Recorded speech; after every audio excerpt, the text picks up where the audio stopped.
Ora sidone sebabnya apa? Ya mah. Ora sidone kan mergone cacah candi 1000 kuwi kudune sewengi dadi ning urung wayahe dadi awakmu ngerahke karo para mbok-mbokan. Karo para bolo-bolomu kuwi ngerahke supayane nangekke sing jenenge jago supaya kluruk lan liya-liyane dadi badar ya ana kono kuwi. Lah kuwi tak lakoni ben aku ki menolak sampean. Nah, gandeng kowe wis nolak si Bandung Bandawasa, lara ati Bandung Bandawasa cacah candi 1000 mung kurang siji, katresnane ditampik utawa ditolak, siji candi sing pinangka jangkepe, Rara Jonggrang sing dadi jangkepe. Ngono tapi jane sampean jarene tresno karo aku kok aku mbok dadekne patung. Lah mergo kowe nolak. Lho tapi jarene tresno. Ya jane tresno ning gandeng kowe nolak terus aku lara ati. Sakit hati, Dik. Wong lanang nek wis sakit hati tenan, apapun akan dilakukan, Dik. Oh, ngono ya, Mas. Mula aja gawe kecewane wong lanang. Nggih Pak Yoyo? Mbuh. Nek digawe kecewa.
Parian Dik ya awakmu Dik. Ayo.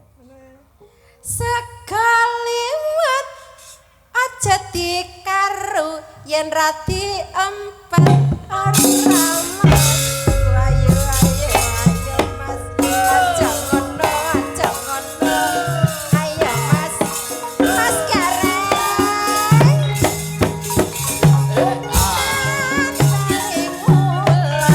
apa setiane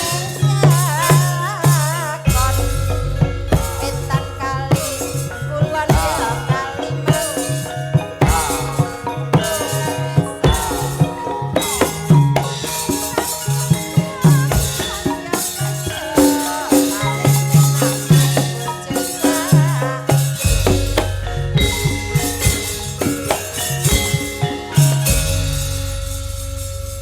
Niki nggih kasanah budaya kok Mas Gareng. Leres Pak, Kijing miring kasanah budaya. Nggih. Sampun wonten Sragen niki kaya dos dene wajib, Pak. Ngoten nggih. Nggih, Kijing miring ngeten niki ning niki klangenanipun Pak Suwito. Leres wau sonten kepareng-paring dawuh, kula nu seneng sing tayupan napa nika lho ngijing-ngijing garing napa-napa. Anu Kijing miring, Pak. Oh, kijing miring. Senes kijing gareng senes. Kijing miring, Pak. Kijing miring. Nggih. Niku malah mboten mung remen paring dawuh. Nggih. Paling dawuh ngersaki kijing miring mboten ning wanci gara-gara wau pun ngendika panjenenganipun Mbah Suwito kepareng badhe minggah panggung badhe nembang piyambak. Estu niku. Lah kula niku mboten nate kok cucuk tumbakan, Pak. Tumbak cucukan. Leres cucuk Nggih. tumbakan. Nggih. Alhamdulillah menawi ngaten. Nggih. Mbok monggo diaturi jenengan. Lah saestu ngoten iki. Nggih. Nggih. Monggo Mbah Suwito menawi kepareng badhe tindak panggung. Lho pun siap. Nggih, monggo. Monggo kula casi wanci Mbah Suwito. Iringanipun menapa Pak? Nggih, anu napa niku? Pujiku ya coba kaya apa? Pujiku muga langgeng. Pujiku tansah lestari Wesana ajene kabudaya nyatane awit iku dadi dalam sorawungan Sebagian apa-apane kaya sandina Wong jati ketan saleledo Kembang biru kuping pager angin mati Sekar pisang mus patut manut Pujiku tansah Lho Pak, kula mboten boroh to. Panjenenganipun kersa tindak panggung piyambak. Nggih. Pancen Pak. piyai budaya ngeten iki ya, Pak. Nggih, Pak, ngertos ngoten wau sonten ngen limbukan kula aturi. Estu kula mboten ngertos. Nyuwun duka ingkang kathah, Pak. Njing limbukan jenengan kula aturi minggah. Nggih, nggih. Nanggap melih mangke. Sesasi melih, Pak, sesasi melih. Nggih, nggih, nggih. Sugeng enjing, Bapak. Nggih, ngagem mik, nggih. Nggih. Niki pun mungel lah, Pak. Nek mboten mungel jenengan unek-unek nggih, pun mungel nggih. Nggih. Sugeng enjing, Pak Suwito. Nggih. Mugi pinaringan sehat. Pangestunipun. Ramune apa ya? Melayu. Kersane muni ya. Nggih pun. Enggak kuwi ya. Jenengan menang nanggap mboten napa-napa. Niki langsung dituku kabeh mboten napa-napa. Ayo. Nggih, matur sembah nuwun. Lah. Saking keparingipun paring wekdal dhateng kawula. Niki kula kenteng napa niki? Lho. Nembang. Nggih. Nyuwun pangapunten kula niku remen dhateng gending, Nggih. remen dhateng ringgit. Ning mboten saged napa-napa. Nek lak saged bayar. Saged. Lah nggih. Yes, Langsung mawon, Pak. Langsung mawon. Ning Nek seket- saged kangge conto, Pak. Leres. Tegese wong tresno ki ora kudu dadak ngumbar swara aku cinta wayang, ayo kita lestarikan wayang. Ning meneng anteng kaya beliau Bapak ngerti-ngerti nanggap. Lho, ngeten niki Suri urip. teladan nggih. Nggih, suri teladan. Niki dadi ganjarane njing ben mapanipun swarga jajar Nabi Muhammad sallallahu alaihi wasallam. Nggih. Nek niku kesangeten, Mas. Lho, Kesangeten. mboten, Pak. Pancen wong nanggap wayang niku ganjarane swarga nggih, Pak. Ayo nggih. Leres. Nggih, Pak. Nggih. Niki promosi. Lah niku lanten wanci magrib ndang sembahyang nyang kali nyangking timbo. Timbo, Ala sing alon-alon. urip nanggap wayang, suyen mati munggah Munggah swarga. swarga. Ngoten, Pak. Nggih. Ngaten nggih, niki rebat cekap mawon. Gandeng kula niku mboten saged, Pak. Saestu. Loh, Kula berarti niku sing remen nakal niku dhateng gandeng. gending, remen dhateng wayang. Ning kula niku mboten saged nyanyi, mboten saged nembang. Nggih, nggih, ngeten. Napa ngeten, malih joget. Ning ngeten, nyun sewu. Nggih, nggih. Ampun sewu, Pak, mboten nggih. Ngaten. Nggih. Niki mangke kula nyuwun gending ning Ah, nggih. nggih, Menapa? Pangkur Lombo. Oh, Nggih. pun ganti. Biasanya tambal ban. Lah kowe ora iki. Niki nyuwun sewu kula nyuwun gending Pangkur Lombo. Nggih. Monggo ingkang ngersaan apa ingkang ngasta kula namung ngaturaken agunging panuwun. Ampun monggo, Pak. Panjenengan pun kagungan kamardikan kewenangan penuh mutlak. Nggih. Pun bayar kita, Pak, nggih. Pun Pun ampun. niku pun menang badhe ngersake sing pundi pun monggo, Pak. Nggih. Nggih monggo kersa sinten ingkang ngasta kula namung nderek matur sembah nuwun. Oh, ngeten. Yayi kok, jan prasaja. Nggih. Saestu niki nyuwun pangapunten niki Nggih, mboten napa-napa. Nggih. Nah, nggih siji. Wah, alhamdulillah Allahumma sholli ala Muhammad. Ya rokok loro dhewe telu aja. Bihali alaihi wasallim. Allah. Komana. Pas. Walabdolin amin. Walah, Pak, mboten kula pun malah napa, Pak? Alah, pun sarwa kathah jenengan sing maringi kula ampun ngeten niki ngisi-ngisi. Alah nggih pun meksa malahan sampean. Nggih. Bola-balik. Nggih, matur nuwun nggih, Pak. Nggih. Nggih sinten ingkang ngasta kula? Derek. Nggih, pestinipun ingkang dipun paringi paling kathah wau, Pak, sing ngasta, Pak. Nggih, wau sing paling kathah sinten?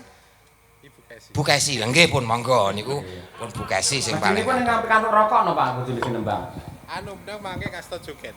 Oh joget, oh iya bijaksana. Pakut lombok iki joget. Kalau iso, anake bare kok.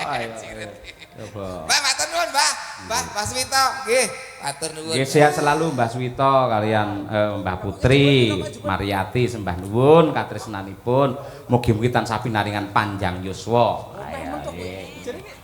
Piye, Reng? Keriyen Pak niki kudu digenahke, Pak niki nyangkut urip, Pak. Lah kok iso? Niki saweran kok akeh men kok nganti 2 yuta iki kudu digenahke iki saweran apa pelunasan niki? 2 yuta saking Mbah Suwito. Oh, ngoten. Tenane lho. Nyicil 200, Pak. Badhe jangkepi napa? Mboten, Mboten, Pak. mboten. Kula niku ninggal tata krama, nungkak kalih jenengan nganti jangkepi niku. Nggih. Niku riyen nggih pangkur kumbu. Ha iya. Lomba nggih. Lomba diatur. Ngono mripate mendonong lho ngono dadak. Pangkur Irama lomba, betul Pak. Nggih, nggih. Nah, sing ngaturke Bu Kesi, soalnya pun beles 500 niku Pak. Iya, belas 500 nggih. Nggih, monggo. Benang nggih. Enggak, monggo pangkur lomba pamendute Pak Suwito ya.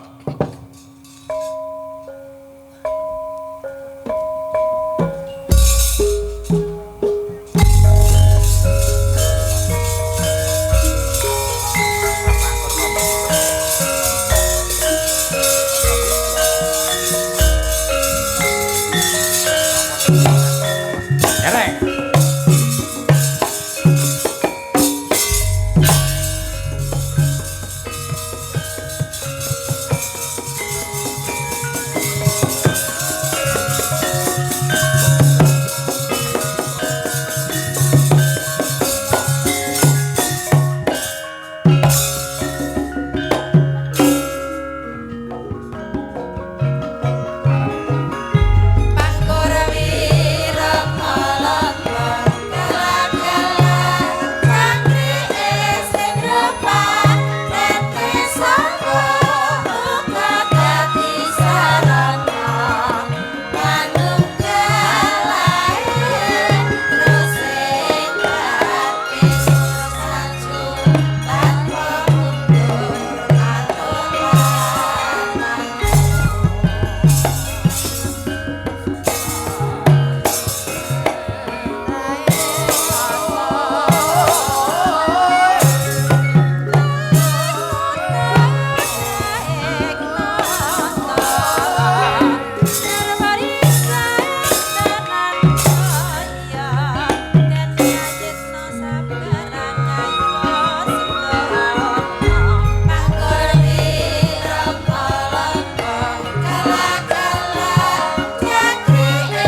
rawuhipun Mbah Suwito. Inggih. Nek langenanipun menika. Dawuh leres, Piyayi sepuh niku nggih ingkang mat-matan ingkang nyemek-nyemek kados mekaten Mas Gareng. Nggih, wong niki wancine nggih pun gara-gara tembunge saka raga-raga rasa. Nggih. Diaturke sing klasik-klasik. Nggih. Ngeten niki wong nyatane diaturke klasik-klasik wonten ing pundi mriki niki Pak? Purwosari. Purwosari sing mriksani taksih full tegese niki pecinta utawa pemirsa wayang sejati nggih ngeten niki Pak. Pengamat wayang. Pengamat nganti gara-gara taksih lenggah sekeca.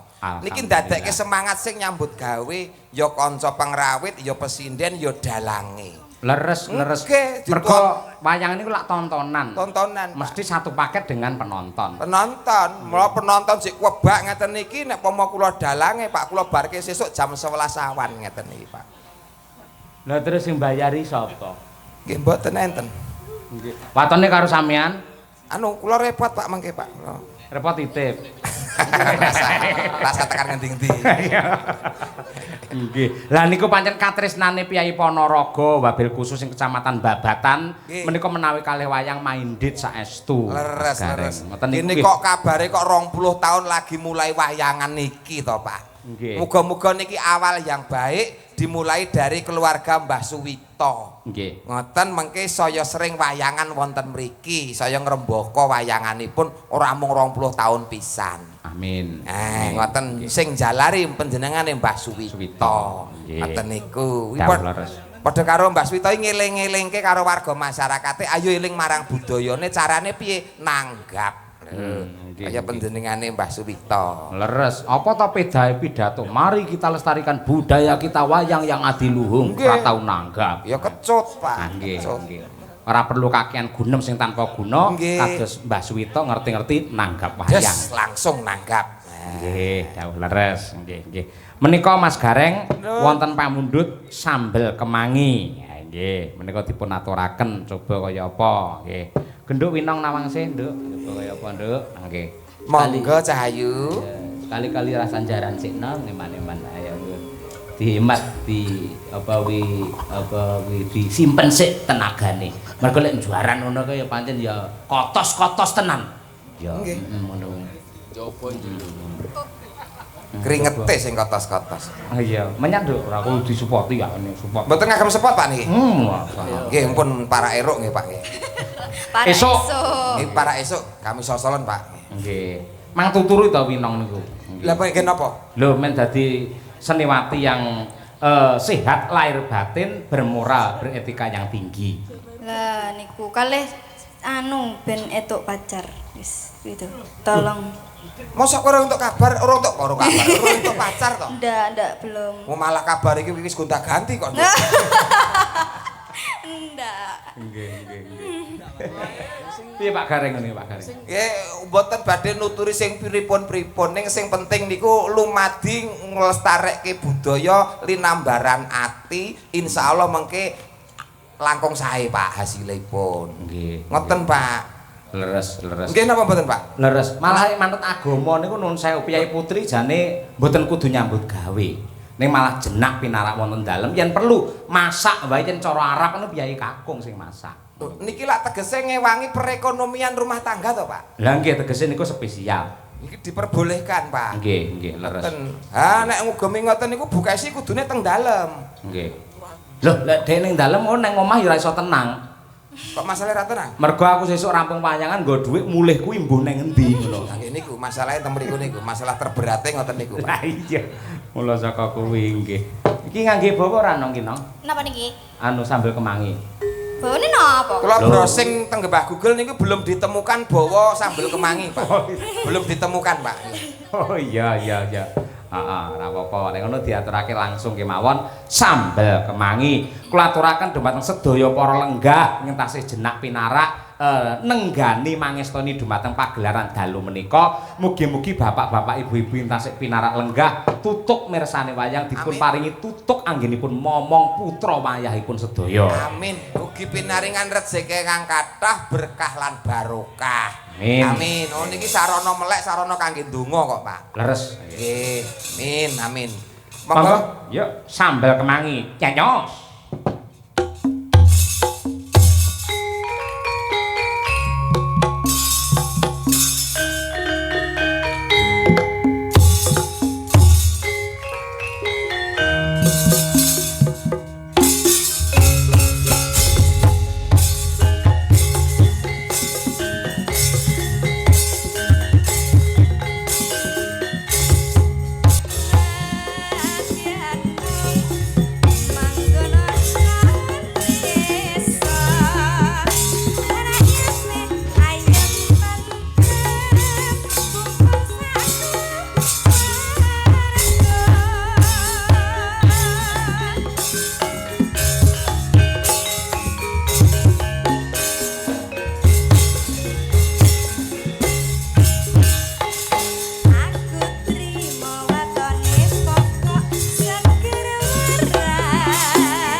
Mbak Winong. Sembah nuwun, sembah nuwun. Nggih. Pamundhut sambel kemangi sampun dipun aturaken. Nggih. Lah kala wau wonten piyai-piyai ingkang rawuh Mas Gareng niku menawi mboten lepat nyariosaken babagan kelestarian lingkungan utawi kelestarian alam ingkang magepokan kalian ing sukuning Gunung Kendeng. Wong sumitranipun nuwun sewu Pak Suwito menika kathah wonten ing saking Laladan Pati, saking Bluro menika wonten. Oh ngaten. Randu Blatung. Lah wau paring dawuh ngersakaken tembang-tembang ingkang tentang pelestarian alam. Alam, pelestarian alam supaya nek alam tetap bersahabat kalian kula panjenengan. Nggih, nggih. Jadi melestarikan alam untuk kelestarian anak dan cucu kita. Nggih, nggih, nggih. Karena alam dan isinya bukanlah warisan dari nenek moyang, namun titipane anak putu sing kudu direksa lestarine. Nggih. Jan kawahane arep rono kok ya. Nggih, no. Nggih. Nyuwun bawanipun kakung dandang gula titipan. Monggo Mas Sulomo Mas. Iya Mas. Nggih. Monggo Mas. Wonten rayaan aku aja nggih nggih. Nggih. Itu. Ayo coba kaya apa. Nggih. Nggih. Nggih. Ah nggih. Tuntun kali Mas Daryanto aman. Picek tapi tuntun. Kuwi lho larase clok-clok ora nggih. Nggih. Ya Mas. Kita among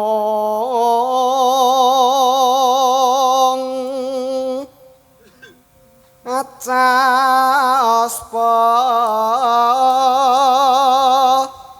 peling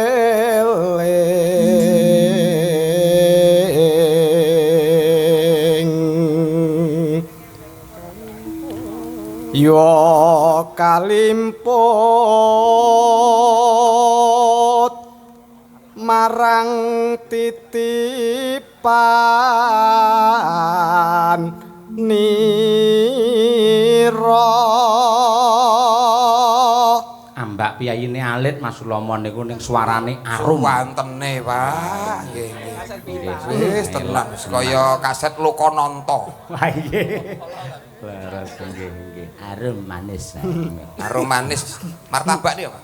Mboten tegese ya suarane arum ya ana manis-manise ngoten lho. Nggih. kang nyambung sejarahe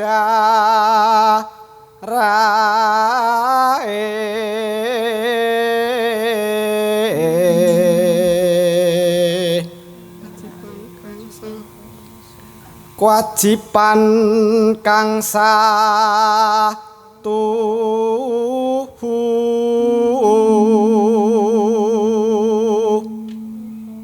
ngupakara murih becik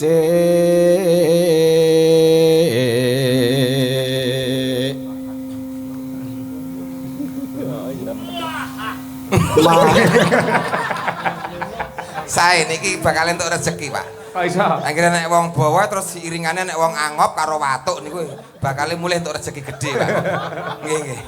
Kuwi sik apik biasane pas suwepi no. Sip. Ayo Pak mulih wayangane elek. Iku rekotane arep tak potong nggon iki ajeng kula simpen. Nggih napa? Mungkin ada dering HP. Iya. Bapak wi kali kuwi. Iki Mas lho. mamarti kau taman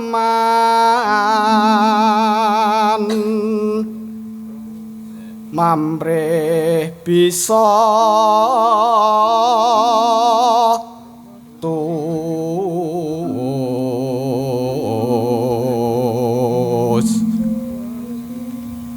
rumeksa titipan nira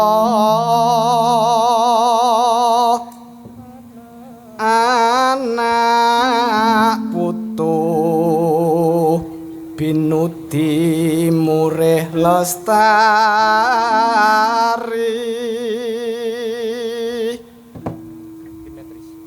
supaya but Lah iki Payuta. Payuta. Payuta. Layur. ya tak rezeki ta. payo padha nindakno.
Salah satu sifat indah untuk manusia adalah penuh cinta kasih, dan cinta kasih tersebut tidak hanya sesama makhluk hidup namun juga terhadap lingkungan dan juga lestarinya alam, Mas Gareng. Leres, nggih, sinergi alam kalian manusia. Nggih. Cinta kasih yang diberikan tidak hanya sesama manusia, namun juga diwajibkan mencintai alam. Kalau kita mencintai alam, insya Allah alam pun akan memberikan kebaikan untuk kita. Nggih. Mila sosok menawi wonten piyai ingkang aduh iki anu cuacane tidak bersahabat. Janjane sing mboten bersahabat niku sing miwiti malah menungsane riyin. Oh ngoten. Rusake alam niku mergo saka pakarti lan napsune menungsa niku. Nggih, nggih. Nggih, mila saking. Kula aja lali nebang satu pohon wajib nanam 1000 pohon. Nggih, dawuh leres. Niku jenenge napa penanaman kembali niku? Reboisasi, Pak. Reboisasi, kembali boisasi penghijauan. Lek reformasi. Reformasi,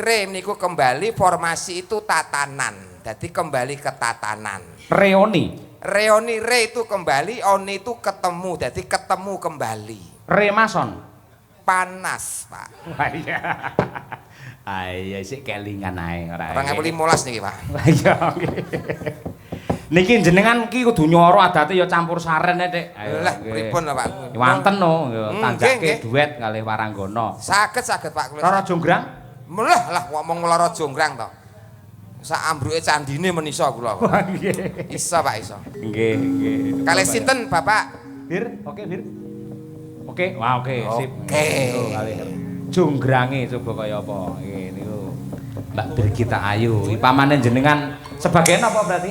Kula Bandung Delontong Woso. Bondowoso ya, Mas. Bondowoso ki nek gagah gedhe dhuwur entene sementen ya Delontong Woso. Oh iya. Nggih niku. Malane nganti gawe pengiram-iram pancen ayune kaya ngoten niku jonggrang. Nggih, ning dasare wong Bandung ki wonge sembodo. Kok sembodo? Ya lanange jagat, ya baguse jagat, ya sektine jagat, ya sugihe jagat.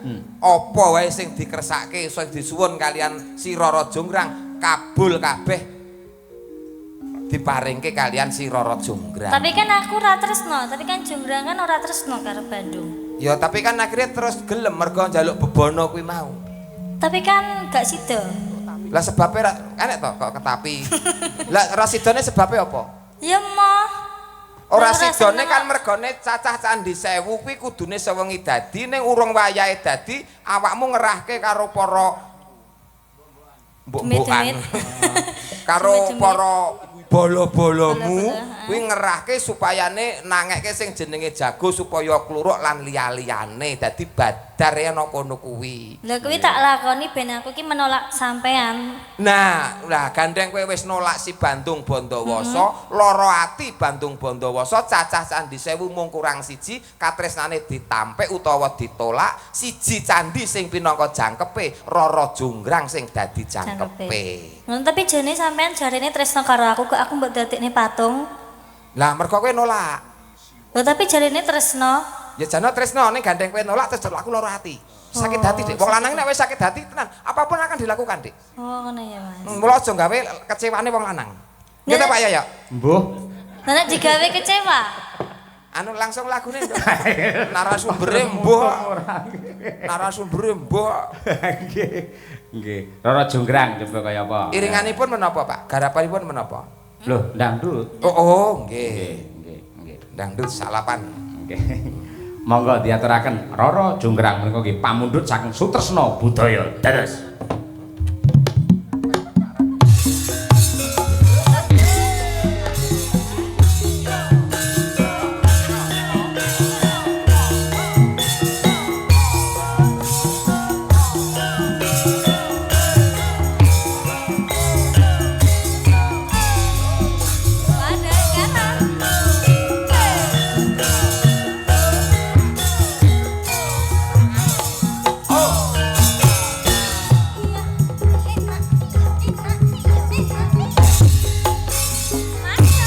Rara Jonggrang kowe pancen ayu tenan.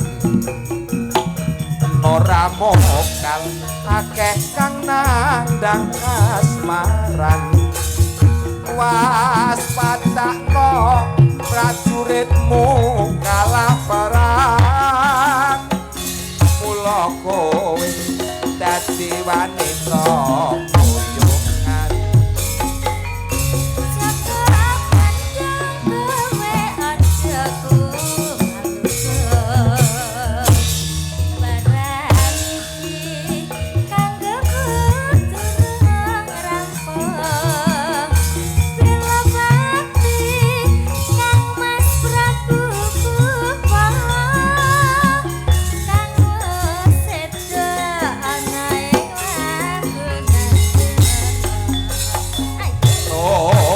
Tobat dasar wanita keparat apa ora ngerti yen Bandung lanange jagat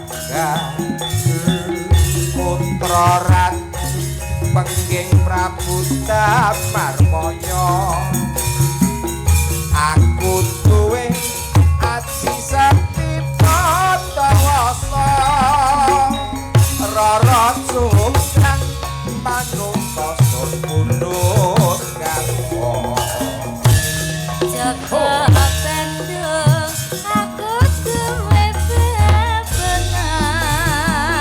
Candhi Sewu sawengi kudu dadi iya Jonggrang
multi talenta. Nggih multi plasenta. Wah iya. Rasa kudu nganggo taslim, Pak. Kok iso-iso kula. Oh iya.